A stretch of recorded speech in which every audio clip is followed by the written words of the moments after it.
pick a destination. Smoothing the wrinkled map on the dash, Brooke zeroed in on Niagara Falls and the greater Buffalo area. She remembered vacationing there with her mother and father before everything fell apart. The trip was one of the few pleasant memories she held on to. She wasn't wedded to the region, and was also considering Chittenden, Winooski, and the tinier, insignificant dots on the map, like Ashton, New Hampshire.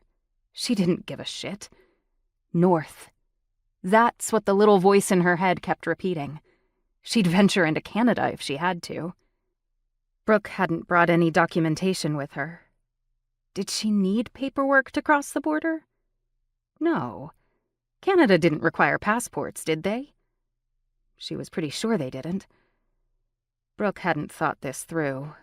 Not really. Not well. For months, and these last few weeks in particular, the desire to get out of Rocky Cove had been weighing on her. The need to leave, however, had come on fast and undeniable, the culmination of a crushing defeat on the heels of a lifetime of disappointment. A final push past the tipping point and over the edge. Then again, it hadn't taken much.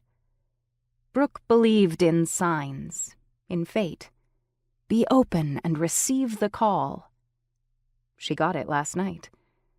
So she packed a few clothes, important medications like birth control pills and antidepressants, sentimental belongings, necklace, old letters from her mom.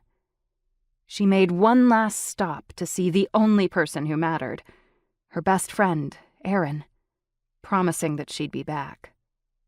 It's not a lie if you believe it. Near the motel walkway, Brooke spied a payphone. She considered calling Aaron once more. By now, Mike had to be on the hunt, raging and out of control, and sooner or later he'd go to Aaron. Which was why she couldn't tell him where she was going. If he didn't know, then he didn't have to lie. Mike hated Aaron. It didn't matter what she said, how she and Aaron were just friends. Brooke wished she thought of Aaron that way. Mike was jealous of their relationship. If he thought Aaron knew something, he'd beat the shit out of him first, ask questions later. Mike could already be at Aaron's, waiting for her to call. She couldn't risk it. There's no such thing as a quick fix. Geographical cures don't work. Brooke had picked up that much in her classes and training. At least you give yourself a fighting chance. Rocky Cove, Massachusetts wasn't the mean streets.